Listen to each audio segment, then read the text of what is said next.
and why I think Doug Demuro was able to make an entire career off of this vehicle, off the back of this vehicle, but that you probably are going to blow all the money from your career in this vehicle.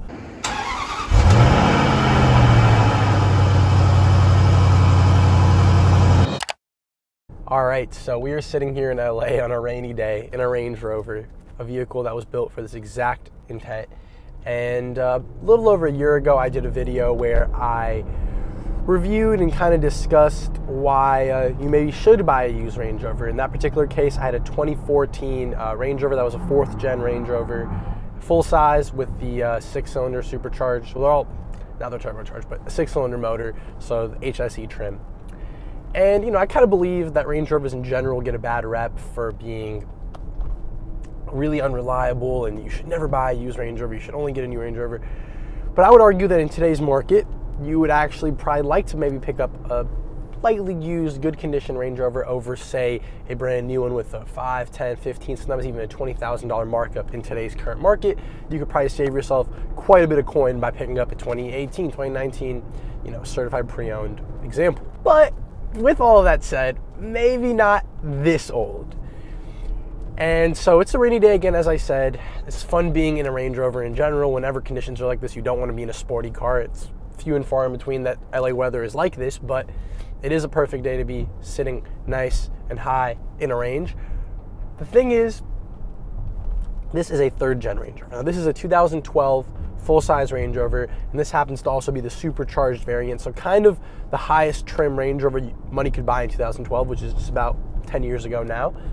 And this 3rd generation Range Rover, I'm saying this because this is what made Doug Demuro so famous. If you're a car nerd, you know who he is, and if you really are truly a car nerd, you know what I'm talking about. He bought a slightly earlier example of 3rd generation Range Rover from Carmax, bought it with a $3,900 full 66,000 mile 6-year warranty, and that was 66,000 miles and 6 years from the point at which he bought it, which was already a 6-year-old vehicle. And he spent, I think Carmax spent something like $20,000 on maintenance on that car in the duration of his ownership. I think he still owns it, but in the duration of his warranty. And so basically my point is that these 3rd gens are a little bit more notoriously plagued with warranty issues and maintenance issues, where you would like a warranty.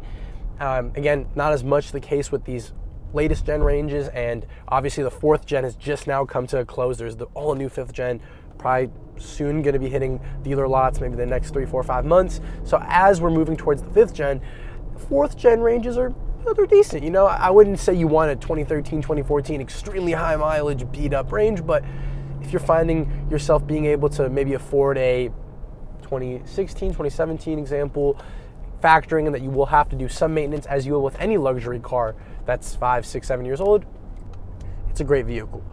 But again, not so much here in the 3rd gen. Now, I'm gonna link down to one or two of Doug Demuro's videos where he specifically expresses the exact amount of money he had to, or Carmax had to spend in terms of warranty work on his Range Rover, so you guys can really see what I mean.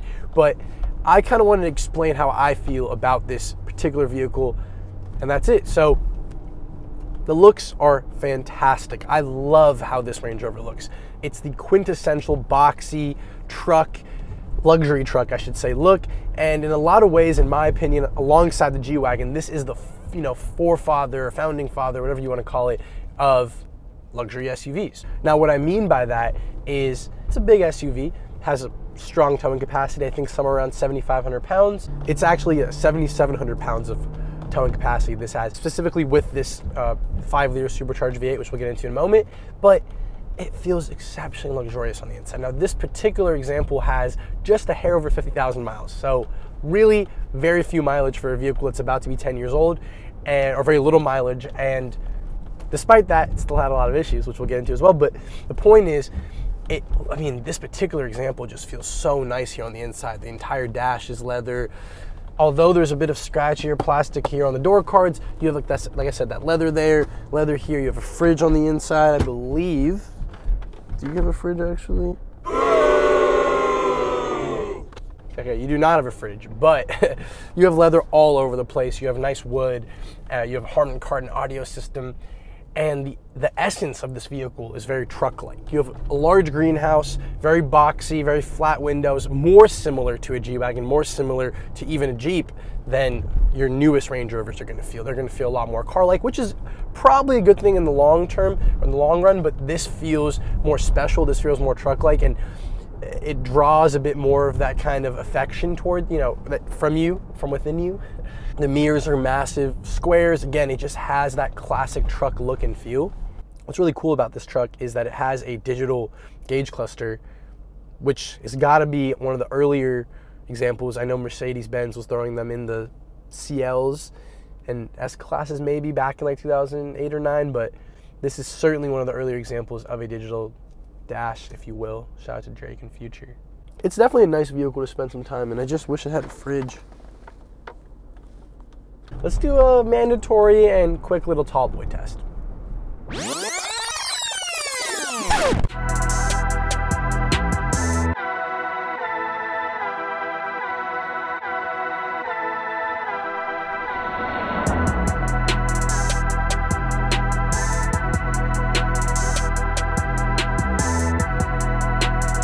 The truth is, though, that most people buying these are, unless they're really infatuated with that truck-like feel, are buying it because they believe that this is their most easy way to get into a Range Rover, or at least a full-size Range Rover. Now, I understand that logic, and you can grab one of these easily in the $20,000 range, but the reason why I think you shouldn't is because unless you're buying it as a second, third, fourth, fifth car, unless you're a quirky guy like Doug Demuro who just wants to have a Range Rover for whatever reason that's from 2012 instead of a new one, or instead of any other car that's newer and nicer, you're gonna have to spend a whole heck of a lot of money to really upkeep and maintain this car, this truck, the way that it's meant to be. Now, you could forego certain things and as they break, kind of forget about them. But if you want to maintain having air suspension, it's gonna cost you easily around $1,000 per corner when it fails, and it will fail. Watch Doug's video, you'll see.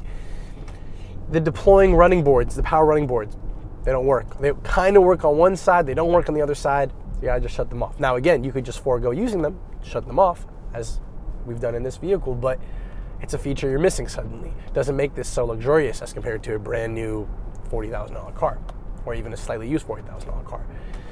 The audio system has occasional issues. This beast of a motor needs upkeep. Again, we're gonna get into the motor in a second. And lastly, even little things like the keyless access have ceased to work and probably cost hundreds of dollars, at least probably $100 or $200 per door to fix. And that's all just money that you're throwing into a car that ultimately is not going to be some sort of vintage masterpiece. But what is a masterpiece, and I've been kind of alluding to it throughout the video, is this engine. So sitting here in a rainy LA day, when you put your foot into this, I mean, I mean, it sounds great. It picks up with a little bit of passion. Oh, shit. Ooh. Woo! That was fun. Can't lie. But gas is $5 a gallon, so I'm not gonna do that anymore. It's a 5-liter supercharged V8 producing 510 horsepower and 461 pound-feet of torque. So it's a stout motor. It sounds pretty good. Take a listen.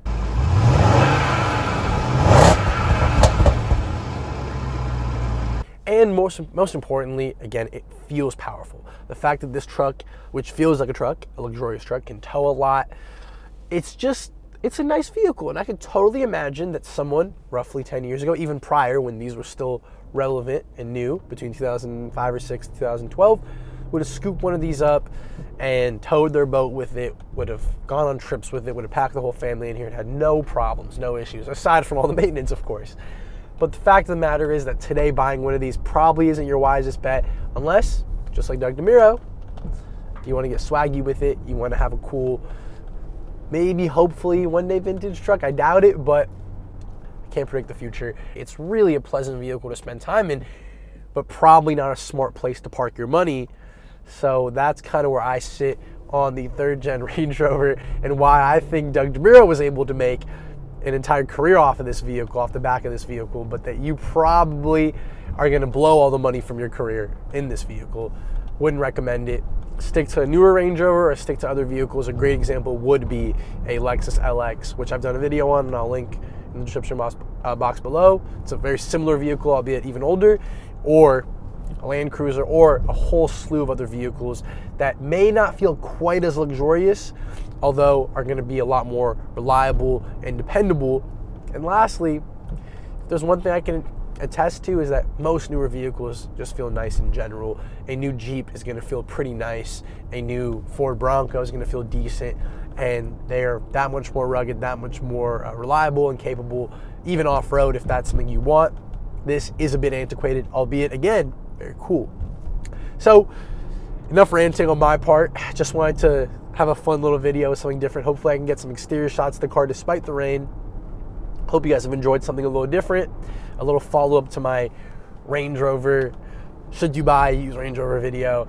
And in this case, it's a no from me. And with all that said, if you guys have enjoyed the video, please consider subscribing. New videos are coming out every single week. Comment down below, let me know what you guys want to see. I'll do my best to make it happen. And as always, this is Rio.